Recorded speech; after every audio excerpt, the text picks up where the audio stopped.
very hospitable man. We believe that all men are created equal. To the magnificent mosaic that is America. From radio beacon to radio beacon. I have a dream. Change has come to America. Believe me. Help is on the way. Knock, knock. Who's there? It's a figment of your imagination. Randi Rhodes Show.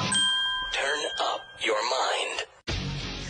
The UN announced that as of this morning, more than 100,000 Palestinians have fled the city of Rafah in southern Gaza. Many civilians had originally been ordered by Israel to come here for their safety. Now they say they have nowhere to go. We are tired, says this man. Either they should kill us all at once and send us up to God, or they should stop the war. But Prime Minister Netanyahu is determined to press on with an offensive against Rafah, saying Israel is prepared to act alone and fight with only our fingernails if necessary, but adding, we have much more than our fingernails. Netanyahu also spoke in a lengthy and non-confrontational interview with talk show host Dr. Phil. What?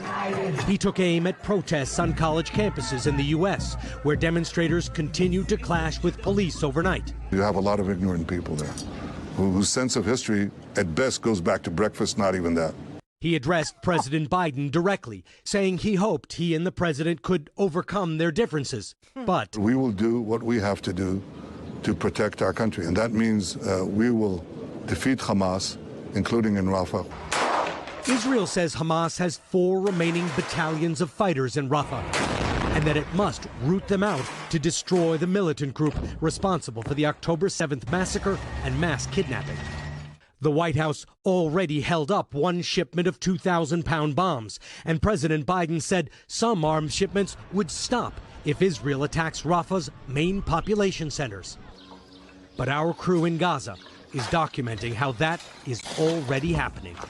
These children were in their homes in central Rafah when they were hit by Israeli shells. Doctors try to reassure a boy named Mohammed. He keeps saying he wants to go home. This is his neighborhood in central Rafah now, raising the question, is Israel already crossing President Biden's red line?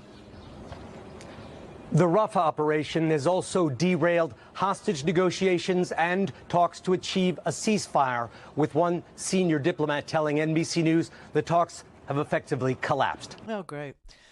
So something's going to happen there, and I don't doubt that it's going to bleed into our politics. There's no question about it. Already, we know that Donald Trump is saying that if you are a Jew and you vote for Joe Biden, there's something really wrong with you. You hate your religion, he has said prior.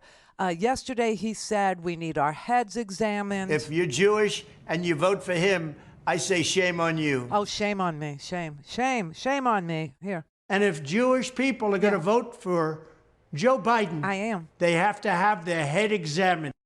Oh, he's so frothy. Do you know? He's like so belligerent and frothy, and for a guy that's in a criminal court defending himself from criminal charges, with like 4 or 5 more trials to go, if he doesn't win the presidency, I think he does protest too much about Jews.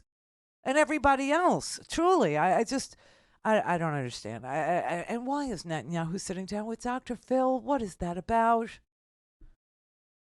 He sat down with Dr. Phil to trash Americans, to trash us, okay? To say that we don't know anything. We don't know nothing. We have no historical context in which to view his killing machine. We have no historical context. Apparently Joe Biden doesn't either. Even though they know each other for 40 years, Joe Biden is wrong. He's mistaken. He's off the reservation. There's something wrong with Joe Biden because they'll fight alone if Joe Biden leaves them alone. They'll fight with their fingernails if Joe Biden doesn't give them 2,000-pound bombs and artillery shells. So for those of you who don't know, artillery, it would be like howitzers and, big ammunition. It's like artillery, right?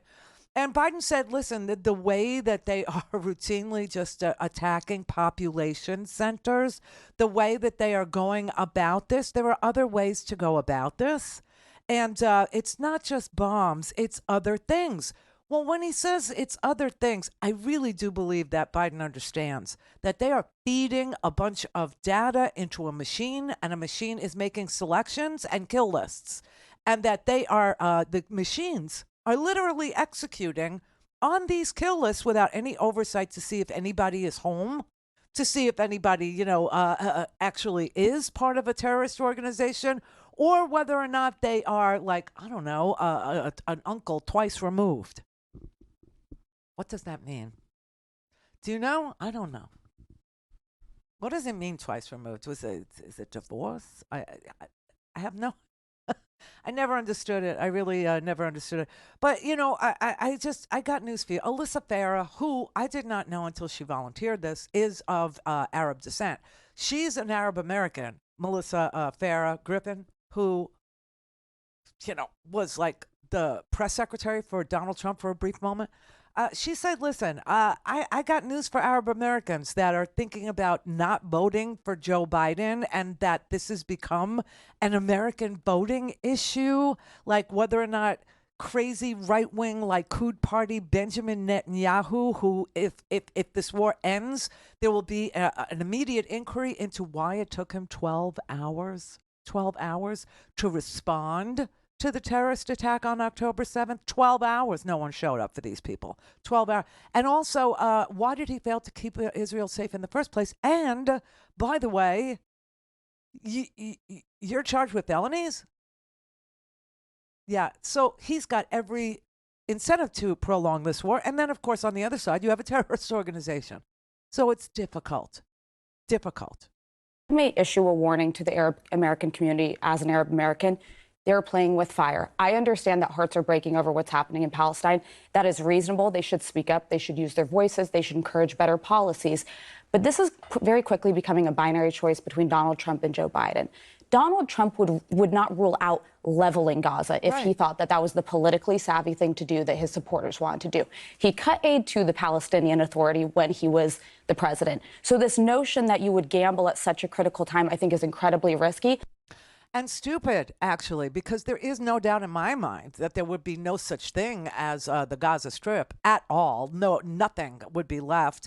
And they would develop it, like the Trump boys would, probably in tandem with Vladimir Putin and Viktor Orban. You know what I mean? Like big money would come in and they would develop that Mediterranean coast, just like Jared said he would, into a fabulous beach town, into a fabulous resort destination for ultra-rich billionaires. By the way, there was a pitch made for billionaires, and this is really important, okay, because we need to go here today. You know why? Because yesterday we were talking about how Democrats have been trying desperately to get an anti-gouging bill passed, and then they got an anti-gouging bill against big oil.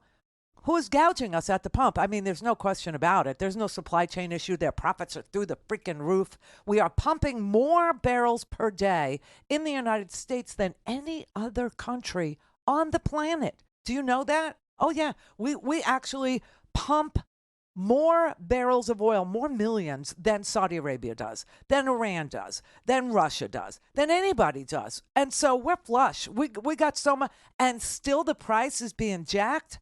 Okay, it's gouging, people. It's greed. And so that's where we left off yesterday. And I just thought it was so amazing that Joy Reid actually picked up on, something that happened at Magaloco the other night, where Donald Trump was literally hosting the CEOs of the biggest international and American oil and gas companies. And it's a quid pro quo that you usually tinker around the edges when you're a lobbyist. You say, hey, listen, this guy has the same interests as you. You hint at, maybe this regulation offends you too. No, Donald Trump just stood there at Magaloco and said, on day one, I will give you permits. And you can, and remember he said he'd be a dictator for one day? And they said, what does that mean? And he said, drill, baby, drill. He wants $1 billion from them, and in exchange, when he's president, he will give them everything they want. Wow. Clear for takeoff. All things Randi at RandiRhodes.com. Go for launch. Speaking truth to power, the Randi Rhodes Show. Oh, everybody, do you remember presidential presidential candidate Doug Burgum? Who? Yes, Doug Burgum. He's a South Dakota billionaire, a billionaire. And here's his pitch for people to vote for, not people, billionaires. Billionaires need to vote for Donald Trump. He actually said that out loud. If you're a billionaire and you care about your shareholders, you care about your family, you care about your grandkids, you should be voting for someone that's going to bring prosperity to America and peace to the world. That's what President Trump is going to do. And there you have it. That's one of the leading Republican Veep contenders, North Dakota Governor Doug Burgum, on his message to billionaires as Trump's vision for a second presidency comes into focus. They're all but putting a for sale sign over the White House. Yep. The Washington Post reported this morning that Trump posed a deal to a group of America's wealthiest during a meeting at Mar-a-Lago Club last month. Raise $1 billion for me in exchange for rolling back taxes and regulations if he's elected. And why wouldn't they do it? Trump is the perfect puppet ruler for them. He keeps the base entertained while advancing the real purpose of his autocratic presidency: deregulate and enrich the 1%. Exactamundo. Thank you, Joy Reid. Like your hair. I honestly, this is exactly what the pitch is. The pitch is to the billionaires to create an oligarchy. That is it. The entire pitch that Donald Trump is making is to the moneyed elite. And it's at the expense of everybody else. But I don't think, a lot of the everybody else, not the majority, but a lot of the everybody else don't realize that they're being sacrificed at the altar of, money. I don't think they get it. I really don't. But it was an amazing thing. It was the articles in the Washington Post yesterday, actually. It was by Josh Dawsey and Maxine Joslow. Welcome, Maxine. It's the first piece by you I've read. But actually, Donald Trump was at Magaloco, and he invited the CEO, about 24 CEOs from oil and gas, including Chevron and Continental Resources, Exxon, Occidental Petroleum. A lot of these are not American. Okay, just saying. Cheniere Energy, Venture Global. Are they all registered as foreign lobbyists? I don't know. But anyway, they were all at Magaloco. And Donald Trump made a quid pro quo deal. He offered them out loud, seriously, in exchange for a $1 billion campaign contribution. Oh, my God. A $1 billion campaign contribution. $1 billion. He would, on day one, no kidding, give them permits to drill in the Alaskan Arctic, give them permits to drill anywhere they want, like in your backyard. Wherever they want to drill, he will give them. He said, you've been waiting on a permit for 5 years. You'll get it on day one, he told the executives. This is according to somebody who was there. And he also promised that he would scrap. He made this up. There is no mandate. Just so you know, there is no mandate on any auto company or any person to buy any type of vehicle. There is no mandate. You understand, right? Okay. But he said he would scrap Biden's mandate on electric vehicles, which is totally a lie. And it mischaracterized everything and anything that the EPA has said. Here's what the rule the EPA passed that is interesting and important for people who care about their children being able to take a nice deep breath of any kind of air in 30 years. They said automakers need to reduce tailpipe emissions. Oh my God! The nerve, the audacity, the sheer dictator-like posture with which Biden operates. That's it. Automakers reduce tailpipe emissions. They do not mandate any particular technology that must be deployed in order to get there from here. No, nothing. Just reduce tailpipe. This will be rescinded, you see. This will be rescinded if Donald Trump is the tailpipe rules. That he said eats into the demand for plastic and petroleum products and fuel and petrochemicals. He called it the gas car ban. There is no such thing, just so you know, okay? Because, hey, listen, the Republicans, they are the party of choice, right? Of course. Of course, they're the party of choice, everybody. But anyway, they are running ads in battleground states warning people that consumer choice is going to be, dictated by Joe Biden, not by, bans on, women or doctors. No, bans on, which don't even exist, imaginary bans. But for $1 billion in front of more than 20 executives, including Chevron, Exxon, Occidental Petroleum, he said you could go drill in the Gulf of Mexico. You could have the whole Arctic, the whole Alaskan Arctic. He said he would reverse all the rules designed to cut all kinds of car pollution. He said we would be permitting everybody, everywhere, anywhere they want to be permitted to dig for natural gas, to drill for oil, to refine everything. It's extortion is what it is. So, for those of you who argue with, your choice for president, because there's only two, I get it. But you go back and forth between whether or not, A, you should vote because Joe Biden is causing inflation. How? I have no idea.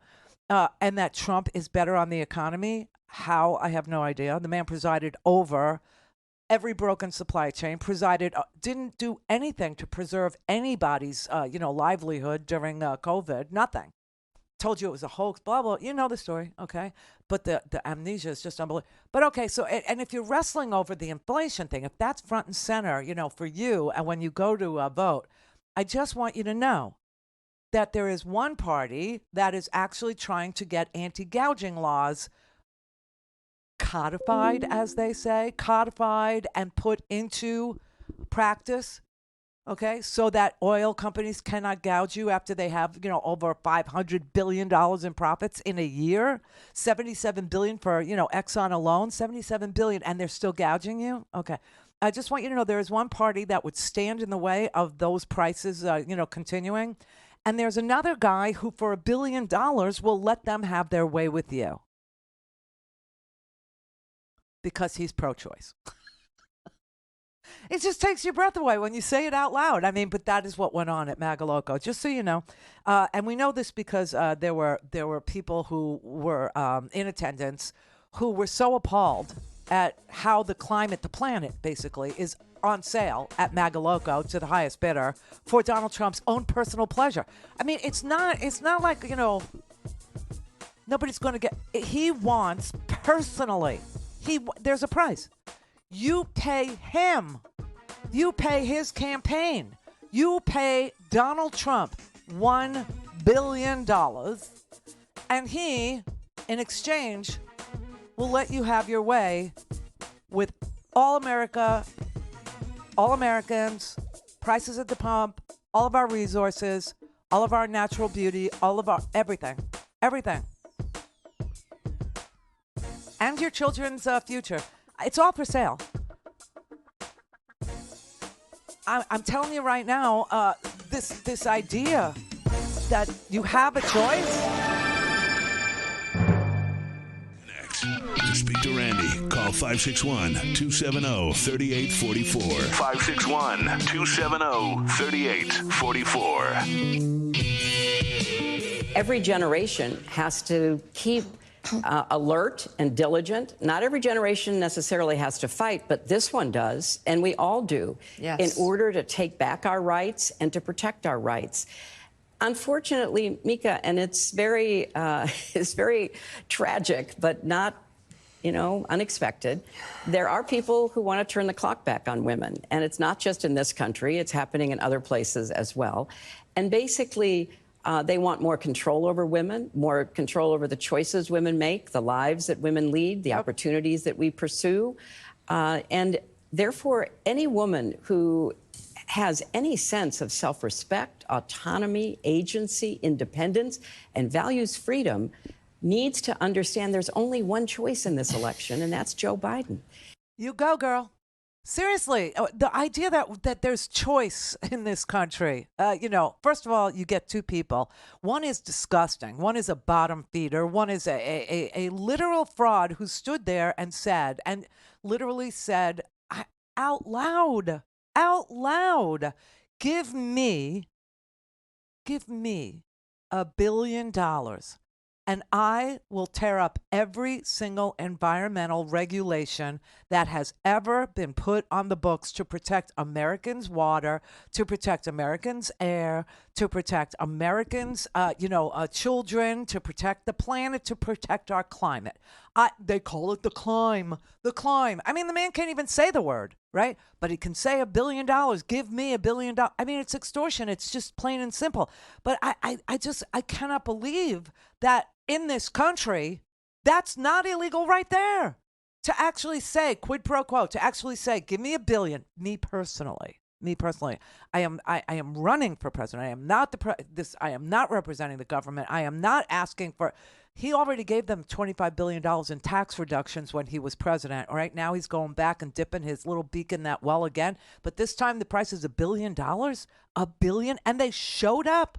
They went to Magaloco. They knew that they were going to be asked to donate. Who knew that he was going to ask them for $1 billion? Apparently he did. But honestly, it's right there. It's right out front. I that there is a choice. If you think inflation is something to be wary of, if you think inflation, at 3% or 3.5%, whatever it is this month, is difficult, is, a big hurdle for you, can you imagine? Saying hands off with regard to the oil and gas companies? I have absolutely no position on what they do. I have no position on how much they charge people at the pump. Honestly, I don't even understand. And Joe Biden has been so smart about balancing, the emissions in this country and trying to give certainty to the automobile business. Now, whenever they talk about the economy, they used to always say this, and so it stuck with me, that the thing that companies, the thing that corporations, the thing that, conglomerates, whatever you want to call them, the thing that monopolies, the thing that giant corporations need and want and have to have is certainty, right? They want to know what's going to be enshrined in law, or what is the likelihood that a law that exists now will continue to be the law, so that they can innovate their products, or they can manufacture their products if they're not innovators, for the future, right? Knowing what's coming. And they all, like these oil and gas people, they're like, we could give him $1 billion, but we don't know if he can win. And so, there's really no certainty, because here's what we've been through. And I hope this thought process prevails, even at ExxonMobil. I mean, I really hope this thought process prevails, where they say, well, when we had him, we did get $25 billion in tax breaks on our obscene amount of profits. And, that. But we also got, a rescinding of certain regulations. And then Biden came and they were redeployed. And then he'll come and they'll rescind them again. We don't know how to plan. We don't know how to, do a 5-year plan. And, everybody likes to know, where will you be in 5 years? Like, what would you be doing in 5 years? So corporations are no different, right? And so companies have been like, yo-yoing, especially the auto industry, the automobile industry. They need certainty because they have invested already billions of dollars in electric vehicles, because they think it's the wave of the future. Not because there's mandates, but because they think that people are really sick of paying at the pump the gouged price for oil and gas. And trust me, there's not an American, there's not anybody in this audience, there's not anybody outside this audience, there's not anybody in the White House, there's not anybody at Magaloco who can tell you where a gallon of gas comes from. Nobody knows. It's a melange of various barrels.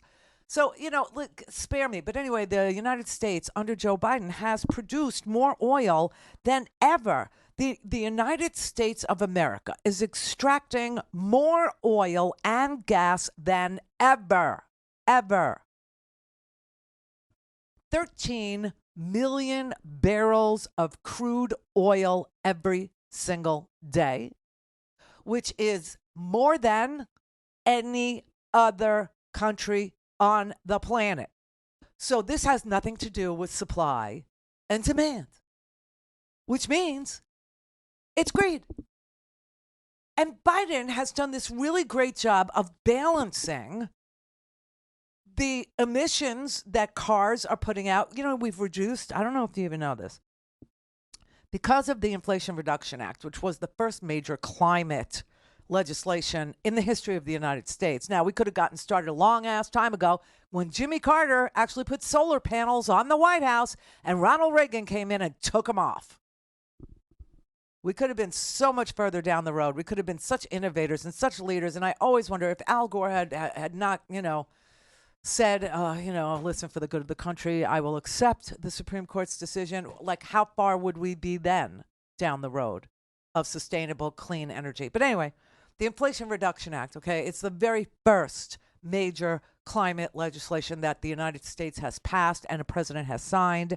And it propelled this unbelievable record of investment money in clean energy. It included solar, wind, and the sales of electric vehicles. None of this is mandated. None of it. It's just the wave of the future. And it's incentivized in the Climate Reduction Act, in the Inflation Reduction Act. It's incentivized. We want more of that, so we incentivize that. We want less of this, so we tax that, right? And the emissions in the United States, U.S. energy emissions, have been reduced last year by 3%, which is unheard of. It's amazing.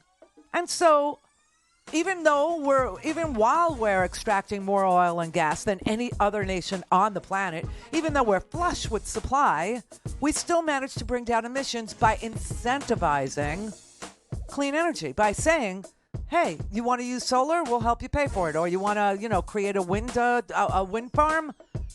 We'll permit you for that. We'll invest. We'll do this. We'll incentivize you. We'll give subsidies, just not to oil and gas. Oh, my God. To speak with Randi, dial 561-270-3844. That's 561-270-3844. This one just came out and shows a pretty big jump for Biden, up 6 points. Razor-thin margins in the past two elections in Wisconsin. Biden in 2020, Trump in 16 were the winners, both by 20,000 votes in that neighborhood of 20,000 votes. But now Biden is ahead by 6 in this new Quinnipiac poll. As I said, that is the largest margin that we've seen in Wisconsin polling so far. That's Fox News choking on it. They don't want to report it. They don't want to say it. But clearly, investing in manufacturing in Wisconsin is a smart thing for a president to do. Going with golden shovels and saying you could build iPhones with Foxconn and then never producing any manufacturing plant at all, and costing the people of Wisconsin billions of dollars for building new roads for Foxconn, for redirecting water supplies for Foxconn, for a factory that was just, never going to happen, but was just a troll. It was just a big-ass troll. And obviously Foxconn was trolling Donald Trump, and Donald Trump fell for it. This is your genius. This is your business genius. And it never happened. It never did. So now Biden goes to Wisconsin. I mean, a lot of good things happened this week. The trial is going really good, I think, from what I can tell. And it's very twisted. It's just such a weird country. We talk about freedom of speech. We talk about, transparency. We say sunlight is the best disinfectant. And yet, no, you can't see this trial. You can't watch this trial. You can't get the cadence of the trial. You can't hear whether, what the attitude is of Stormy Daniels or what the attitude is of Susan Mechlis when she's, cross-examining Stormy Daniels. You got to rely on whatever channel you like. Where they sit is where they stand, on what they heard or what they were told to say or what they heard somebody else say, and then they'll vomit it out again for their audience, and it could be right, it could be wrong, and we don't even know. We don't know because we don't get to judge for ourselves. So I have no idea, except when you read the transcript, it does look like Stormy Daniels literally, trolled this defense attorney who's supposed to be the most experienced one of the lot, that has made it to trial representing Donald Trump, right? We know Todd Blanche is apparently a good lawyer from the other lawyers who comment on lawyers. This is all we can do is listen to other lawyers comment on lawyering. That's it. That's what we got. And they're saying, oh, no, Todd Blanche is a very good lawyer, but he's a prosecutor. He's not a defense attorney. He's never tried a defense case. He hasn't done this. So that's why, and Stormy was a woman, so they had to send in the estrogen-bearing being to cross-examine the other estrogen-bearing being because, we're all about, women, and we're all about respecting them, and we're all about their, just as good as men. No, you have to get a woman to cross-examine a woman because you're going to call this woman a slut. You're going to call her out loud a slut and a nut and say she's crazy. And so you need a woman to attack the woman so you don't seem like such a terrible misogynist, which you are, even if you're a woman and you do this, which Susan Neckles did. And Stormy was having absolutely none of it from the transcript. You could just see. She's like, well, let me play a Janine, Judge Janine, who used to be a judge. Why she's not a judge anymore, I think it has to do with her husband and the mafia. I don't know. But anyway, she's like, Stormy was exposed on examination. She was exposed. The big takeaway today was that the cross-examination of Stormy Daniels was, and I think I said this before, a masterclass. She took everything that Stormy Daniels said and she tore it apart. Right. Stormy Daniels was well prepared on direct, but not on cross-examination. It was Stormy opposite. Daniels. That's a sign of a bad lawyer, right? Yes, I mean, you can tell your story perfectly, but then they're going to press into every single hole they can find, and you better be ready. And she was not ready. And the truth is, she said she just wanted to get her story out, and it really wasn't about the money. But the reality is that she started making money, serious money, the day she met Donald Trump. No. Because she cashed in on everything from the non-disclosure of 130, a book deal for 800. There was another contract for 120. There was another contract for Make America Horny Again. But, she goes on and on. And very profitable, that one. That was very profitable. And here's one of the things that I thought was incredible. She said, I never sold myself to anyone. Are you kidding me? You are the essence of someone who sells themselves. Oh, God, Janine, look in the mirror. And she talked about the fact that even though she had been in 200 porno flicks and she had written and directed 150, the truth is that, she was able to write and create and make up stories about sex. Oh, you sick, twisted freak of nature, you. Really. So what Stormy answered when Susan Neckles asked her about, well, you write movies, right? You write porn. And so you know how to craft a sex, narrative. You know how to make stuff up. She said, if I made this up, it would have been so much better of a story than this one. That was her answer, and it was great. And then she said, she said something about, so you write these fake sex stories for porn, and so that's what you're doing here. And she said, I assure you, the sex in porn is just as real as what happened to me in that hotel room with Donald. Oh, she was so prepared. She was so ready to be cross-examined. She was having absolutely none of it. That's what's in the transcript. Now, Janine might want to, tell an audience that is just as unable to watch the trial as we are, her version of things, because she was in the courtroom yesterday, and we know this because she was drooling. She said, oh, look, that's my old seat. Now, I thought she was a judge in Westchester. I don't know why she's saying that she used to work there at, 100 Center Street. I have no idea why she thinks she worked downtown Manhattan, but maybe she's so used to lying that it just comes so naturally off of those plumped up, lips. Maybe the filler has something to do. I don't know. Maybe it goes to the brain. Who knows? I mean, could be. A brain worm can get in there. That's another thing we learned. We learned this week that, and I left it alone, okay? I really did. Because I feel bad already for Robert F. Kennedy Jr. I mean, he's a crank. He is a crank. He says really, crazy conspiracy things. Everybody's wondering what happened to him when he was a successful environmental lawyer years ago, which is what he was, 20 years ago. And they're wondering, like, what the hell happened to him, now that he's, and the whole thing with there are no safe vaccines. Well, apparently, a worm ate into his brain. It's very Pink Floyd. It's extremely, true. He says, a worm ate my brain. He says that. And also, he suffers from mercury poisoning. Yes, mercury poisoning. From which I don't believe there is any coming back. But he says he suffers from mercury poisoning from eating too much tuna. Too much tuna. And so now we know that, RFK is not fit to be president. And so there is no, viable, well, he wasn't viable anyway. But anyway, we learned that this week too. So, but here you have a trial, a criminal one, that everybody would have talked about for the past 2 weeks. Everyone, if it were on TV. If it were on TV.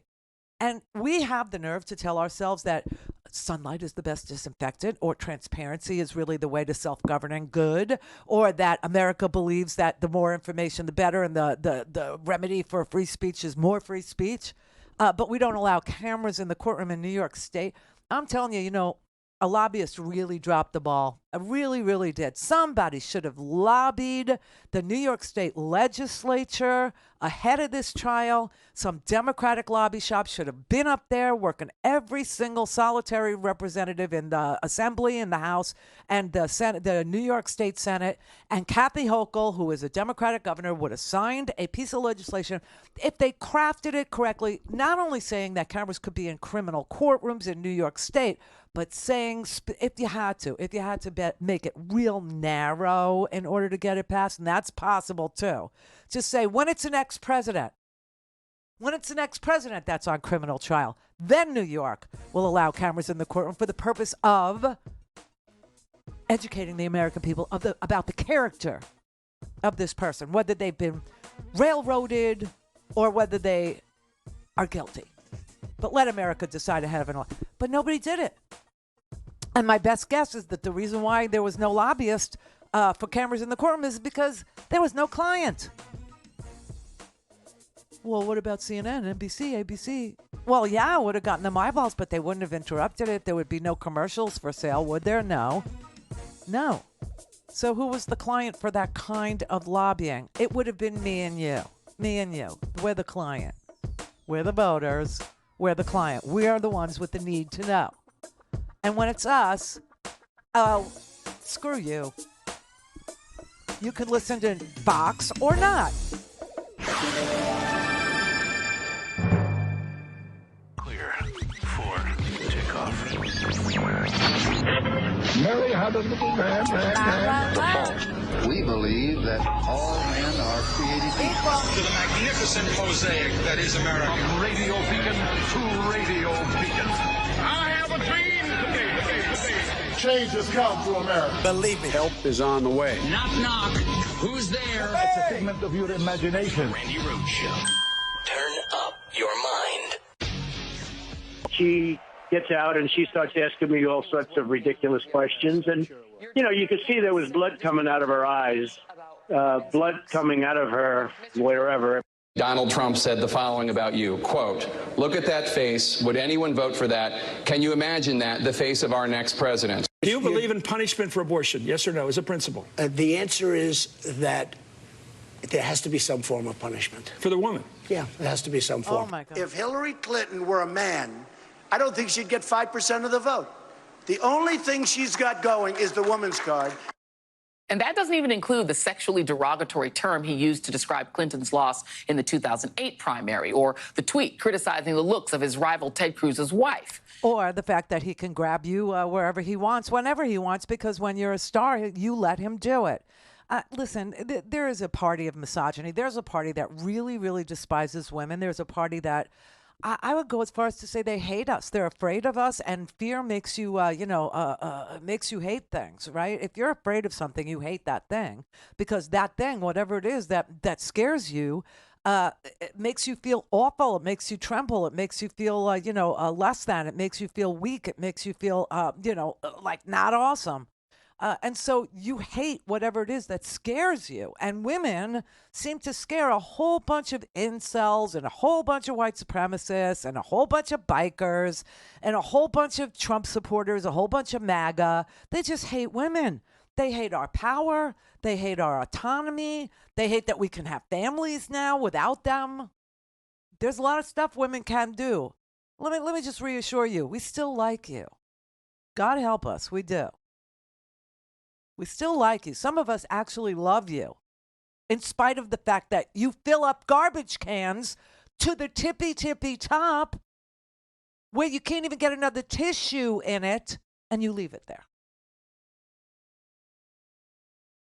Brett. I don't know.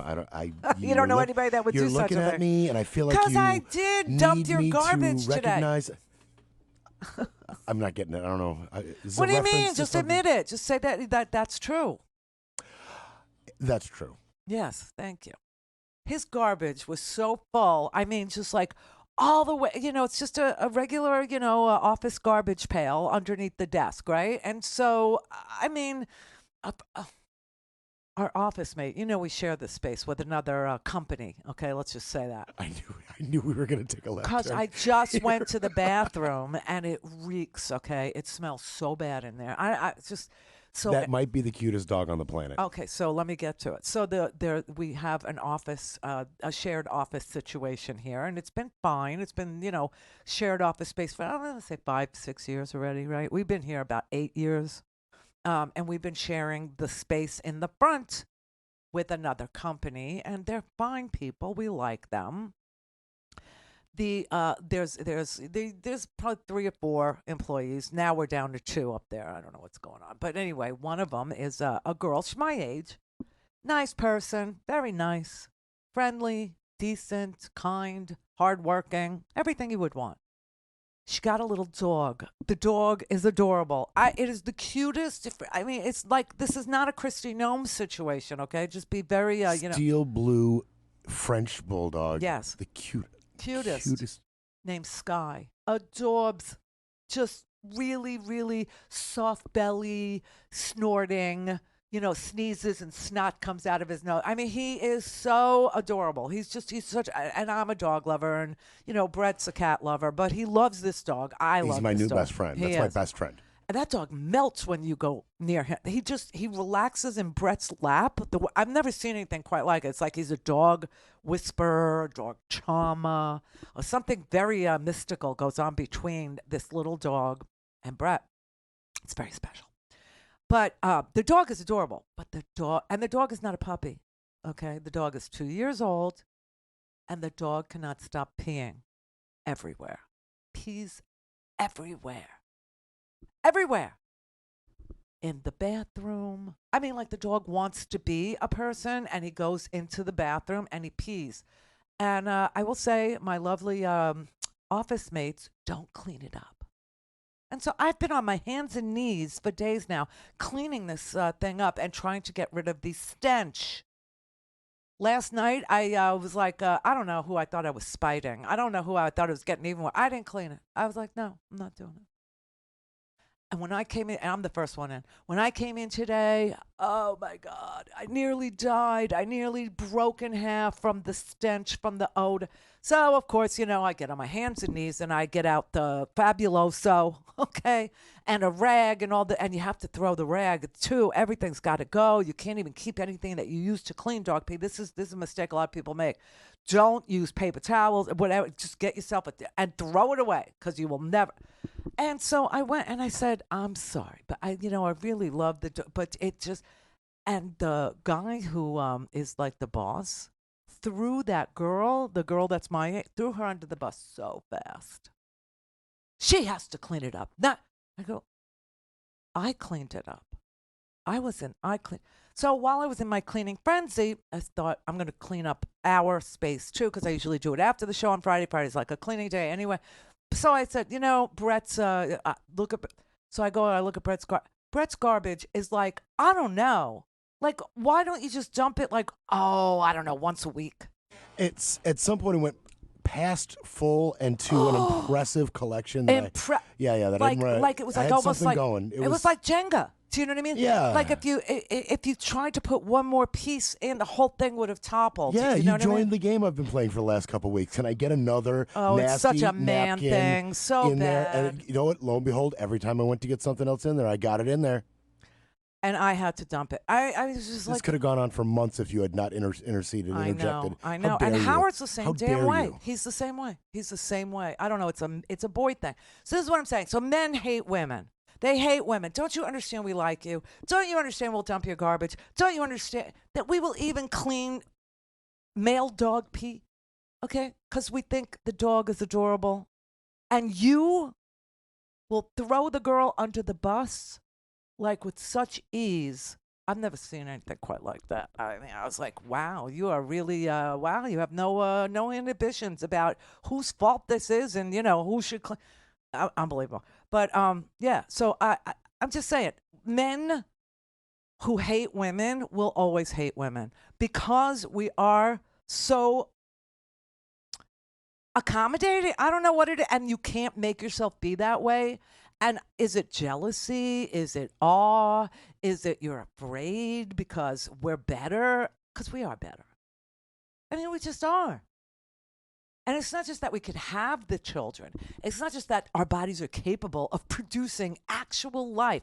It's not just that in nature, let's just say, when I grow, I'm in the middle of my grow. I just started my grow. I just got the first full set of leaves. I will keep you posted, okay, as we go along. For my Mac 1 plants, which I'm growing illegally in Florida. And broadcasting once again. Of course. And I live in, like, Cop Town, okay? I mean, like, if I were a cop sucker, I would make Stormy Daniels look silly. Really, I could make so much money up and down my block, but I'm not. But it's nothing but cops in my neighborhood. That's all there is. And I know this because of their cars. They're all, cop cars. Anyway, when you get to the point in your grow where the plant, shows you its sex. Yes, in nature, plants have sex. And the nature of the plant is a boy. You have to kill it. Because in nature, boys are of no use. I'm only half kidding. It's true about the plant, the marijuana plant. That's why there's like a whole marketplace now for feminized seeds. Truly, so you don't have to go around killing your plants that you put all this time and effort into and money. But I don't know what it is. The misogyny is very strong in this party, in this Republican Party. It's very strong. It's like it's like an opposite of the force. Do you know? Totally opposite. It destroys everything. It gets in everybody's way. But I really think men are afraid of us, and that's why they don't like. Clear for takeoff. Randi Rhodes. All things Randi at RandiRhodes.com. Go for launch. Speaking truth to power, the Randi Rhodes Show. Here's a woman. Here's a Republican woman. Her name is Cassidy Hutchinson. You might remember how conservative Cassidy Hutchinson actually is. And she has a little something she'd like to say about character and integrity in the president. I recognize that policy is not as important as character is in this upcoming election. And we need to have those discussions. I've never voted for a Democrat in my life, but I would absolutely consider voting for Joe Biden this upcoming November because he will not seek to destroy our nation. He will not seek to destroy our Constitution. And he has the statesman character that we need in an elected official. Wow. Cassidy, who actually was witness to the insurrection, who understands what really happened that day because she was right up front there. She was right there. Always a woman.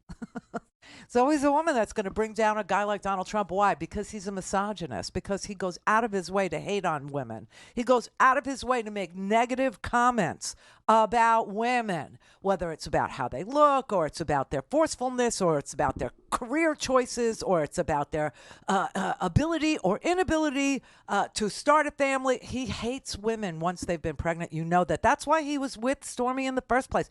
That's why he was with Karen McDougal. He was with Karen McDougal while Melania was pregnant. Oh, and by the way, they announced that. And I didn't know. I couldn't imagine how this was going to work. But Karen McDougal, who was having an affair with Donald Trump for like 10 months while Melania was pregnant with Barron, okay? And was told to be quiet 2 weeks ahead of the election, just like Stormy. See, this is the crazy part. All this stuff happened in 2006. 2006. And we didn't know anything about it because these women didn't profit off of it. They didn't tell anybody really about it except close friends and family, whatever. And it wasn't a thing until Donald Trump decided after the Access Hollywood tape that he had to go and bribe them to keep their mouths shut about things that had happened 10 years before. Truly. So when Janine, sits there and says, oh, well, she was cashing in, from the beginning. No, she wasn't. No, she wasn't. She was minding her own business, having a life, having her family, starting her family. She had nothing to do with Donald Trump. She said she would never. She said no person would brag about having sex with Donald Trump. That was one of her answers yesterday, right? Nobody was going to bother with Donald Trump. Nobody. He made this happen, and he made the insurrection happen, and Cassidy Hutchinson saw it, and now she's willing to testify against him if the Supreme Court should say that Donald Trump doesn't have absolute immunity and the January 6th trial can now proceed. But that won't happen before the election either because the American people don't have a right to know whether their president is an insurrectionist or their president is, somebody who threw the Constitution out the window in favor of his own self. We don't have a right to know that. This is where we find ourselves, okay? Lynn in North Carolina. Hi, Randy. Hi, Lynn. How are you today? How are you? I've been so excited to get to talk to you because I listen to your callers and I'm finding myself trying to be open-minded as I feel like a lot of people in the United States should be. I really was born on some ethics of if you don't have anything nice to say about somebody, maybe you shouldn't say anything at all. So I do believe there's two sides to every story.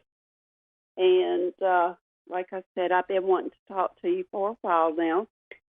A lot of people, I feel like,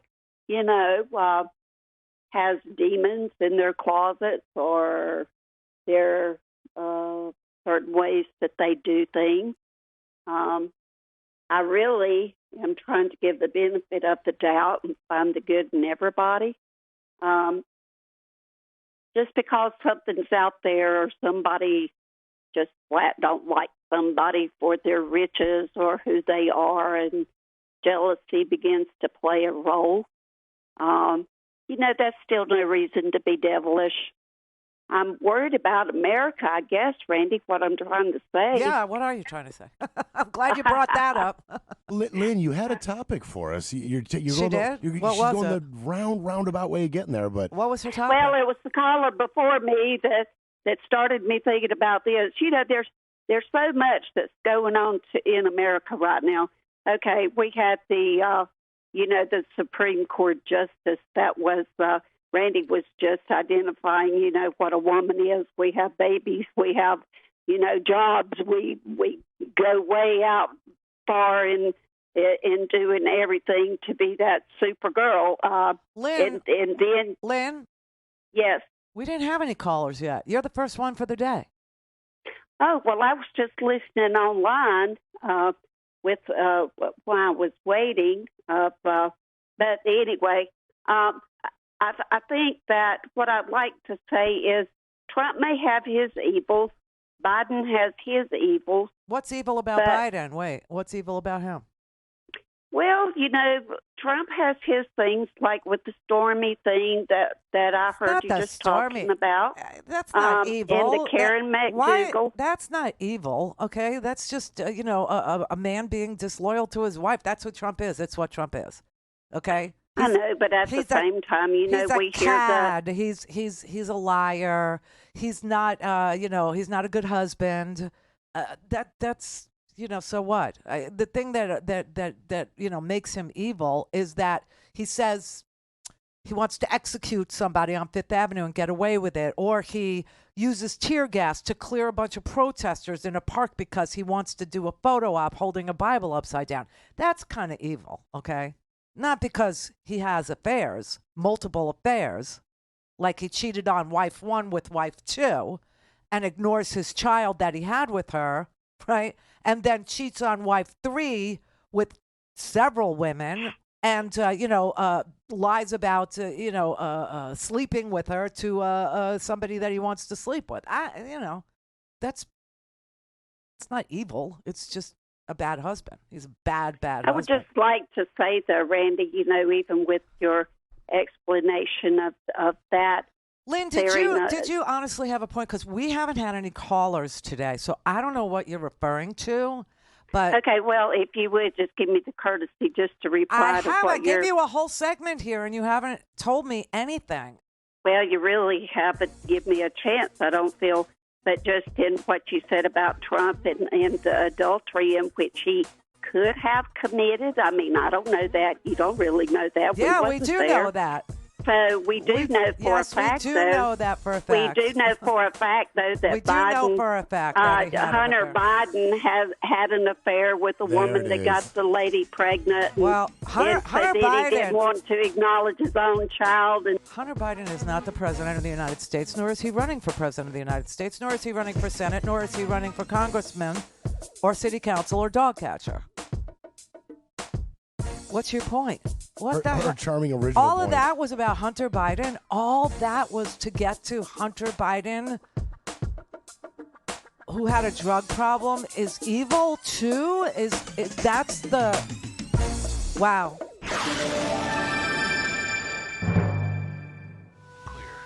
Call in, connect. To speak to Randy, call 561-270-3844. 561-270-3844. Oh, Lynn, next time you call, and I hope you will, try and have a point.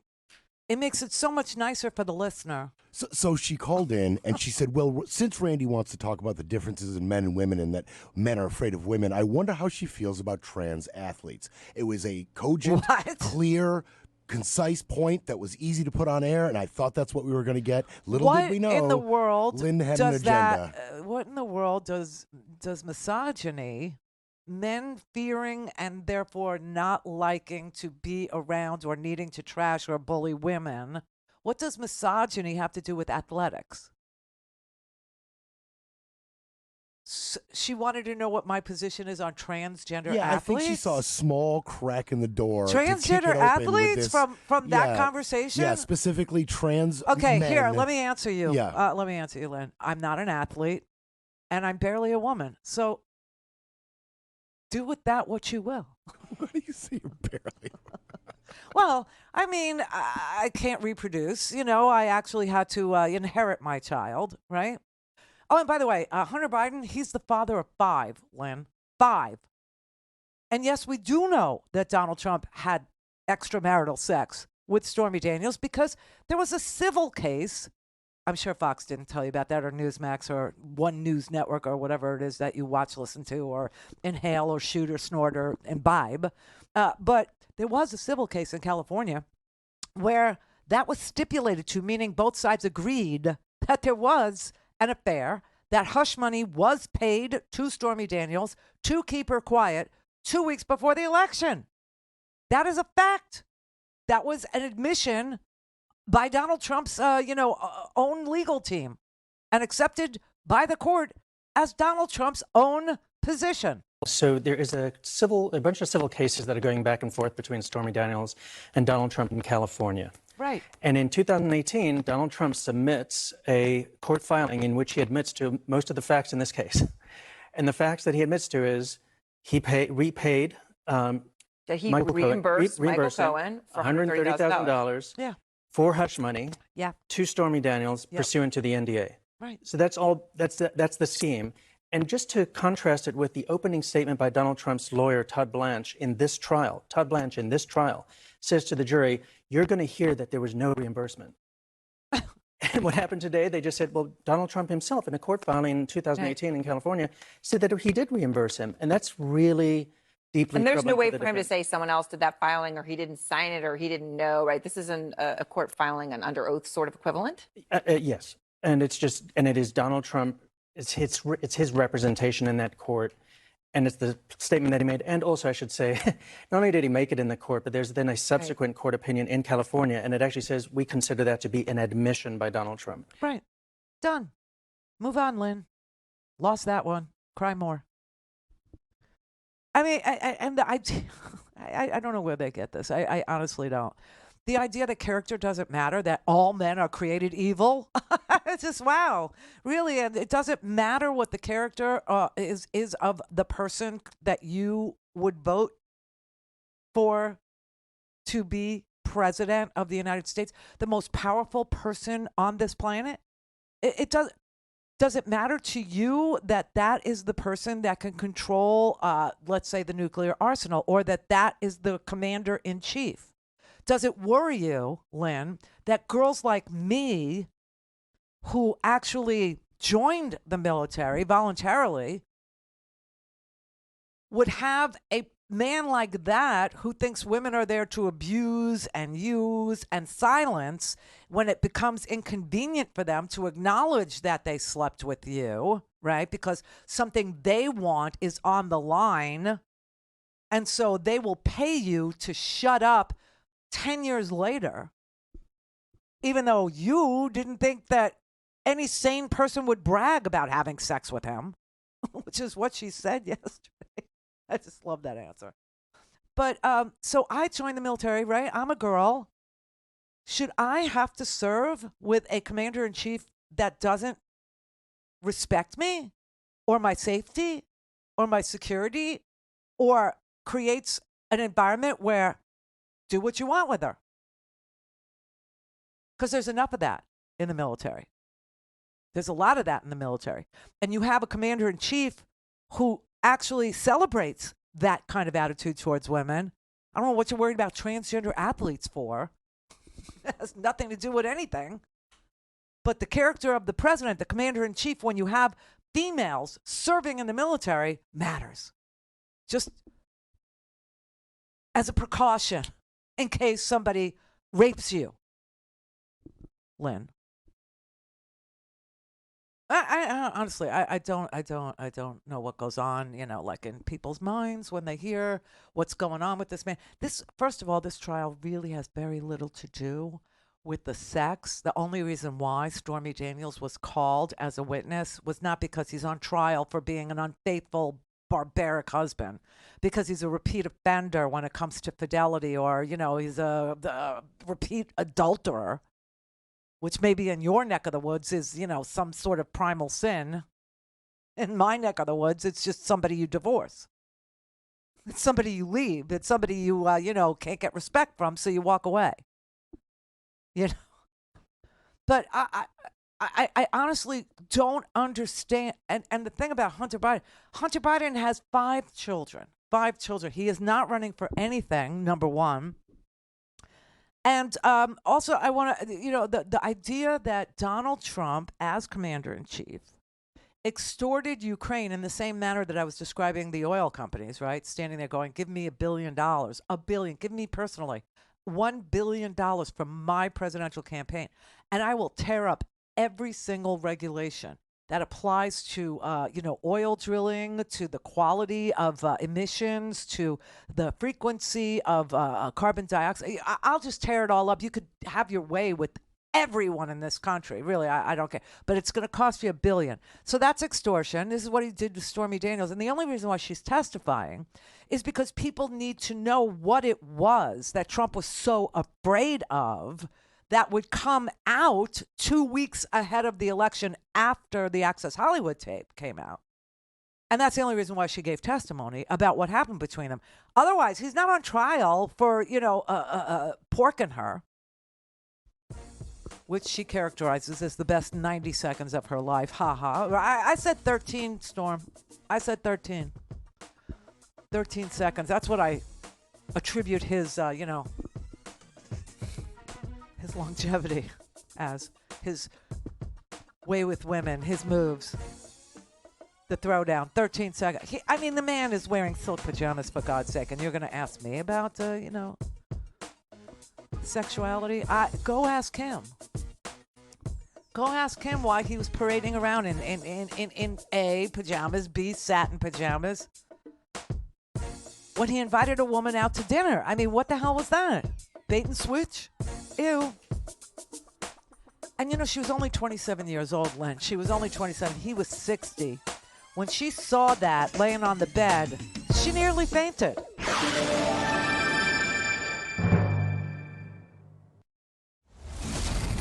Fatality.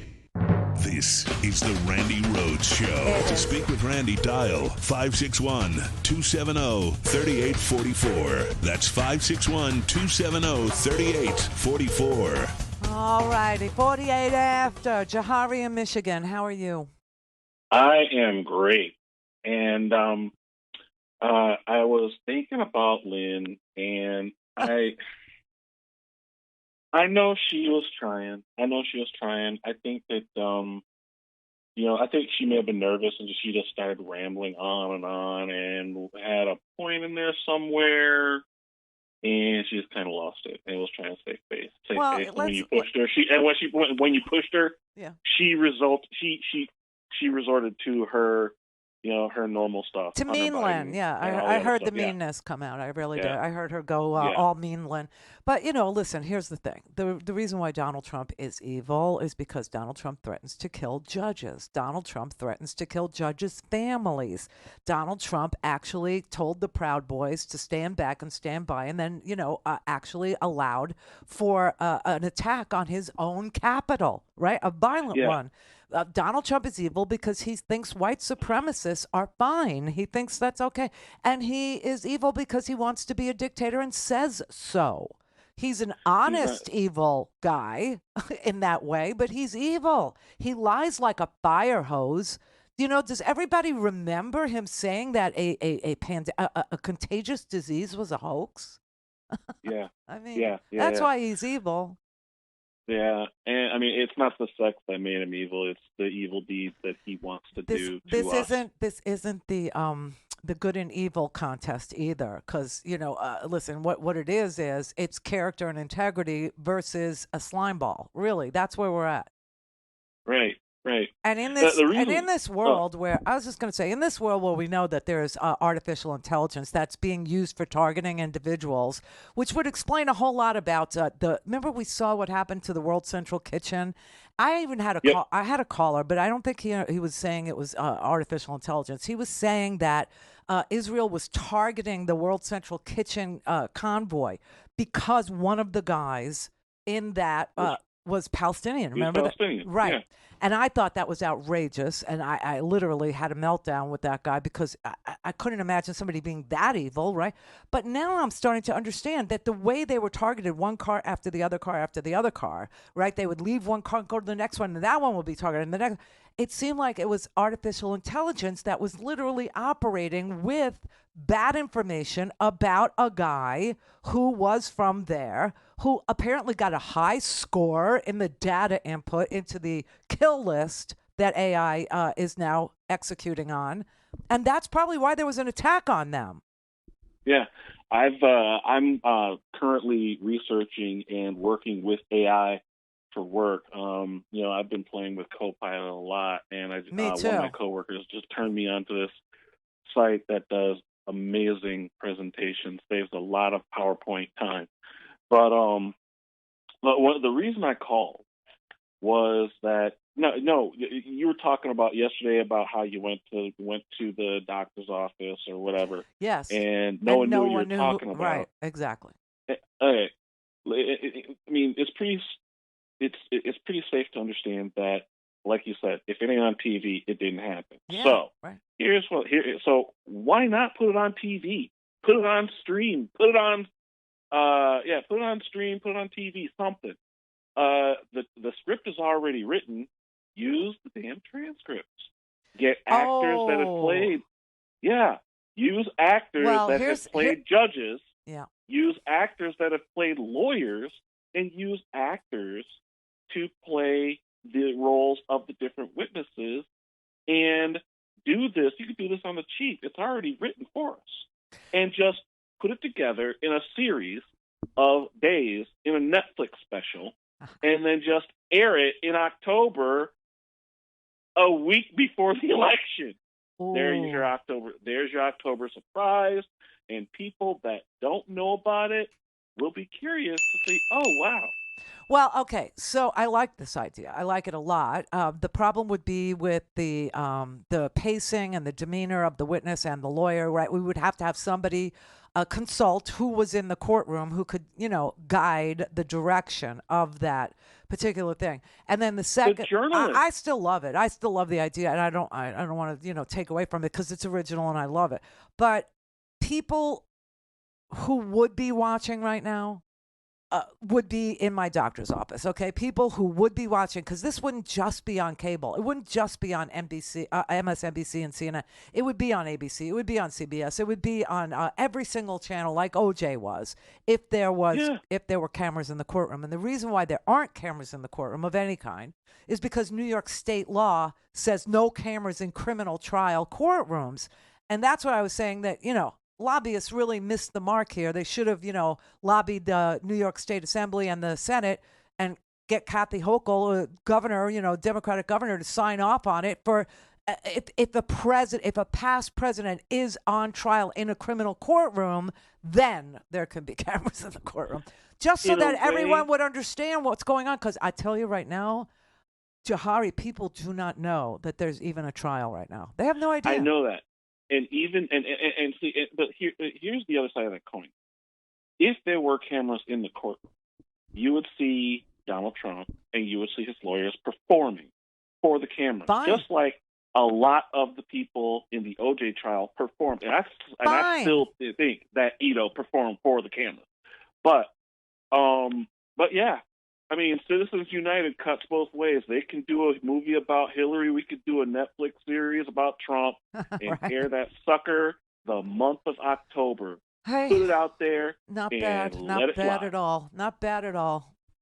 Really good. Thank you. Yeah. All right. It's the Lex Luthor in me. Have a good weekend. You too. Thanks. Bye-bye. All right. Sean in Florida. Hey, Randy, how are you? Long time. I know you don't have much time left. I'm going to try and do this as fast as possible. You got about 2 minutes.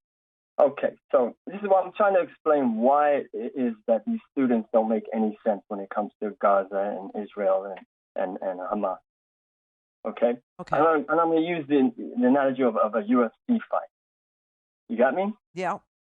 So you've got a UFC fight that's sanctioned. You've got a heavyweight and it's versus a lightweight. Okay? And they're both professional fighters. The professional fighters, they're going to get into the ring and they're going to have it out. The UFC, the lightweight, he's talking all kinds of crap to the heavyweight. He's saying about his mama. He's spitting in his face. They get into the ring, okay? Okay. They get into the ring, and the lightweight is just dancing around. He's poking the bear. And then when they start the fight, the heavyweight beats the crap out of the lightweight. Right. He's throwing him around the ring. He's stomping on him. He's kicking him in his teeth. There's teeth flying everywhere. There's blood flying everywhere. The referee tries to stop the fight. And the referee gets booed. That's Biden. Ooh. The people outside don't want the referee to stop the fight. Nice. They hate the referee. They blame the referee for the fight. That is so smart. What? Yes. And then what happens? The lightweight's corner doesn't want to throw in the towel. The heavyweight's corner is not going to stop the fight. Yeah. Yeah. Okay? And then they want to get rid of the referee. And what will happen if you get rid of the referee, Randy? Yeah, heavyweight is going to be a bloodbath. That's right. Yeah, it's That's right. bloodbath. That's right. That's right. I hope I've explained that quickly enough. I love your show. You've been teaching me for a long, long time. We're talking, Chef's kiss, baby. That was well done. Beautiful. Love it. The analogy was it was like on point. You got this down. Thank you. Thanks. All right. That was just unbelievable. Unbelievable. I loved it. And I, in my mind, took it a step further. If we get rid of the UFC referee in Biden, we're going to get a WWE referee in Trump who's going to pull a chair out from underneath the ring and slam somebody over the head while they're fighting. Right, exactly. And that's what, Alyssa Farrow was trying to say. She's trying to say, this is not a binary. One is going to come in and slam a chair over the, over the heads of the Gazans. One is just going to wipe them off wipe them out of the ring. And the other one is going to be a referee that calls the fight and, prevents the bloodbath. Very nicely done, Sean, I got to say. I got the best listeners, except for Lynn.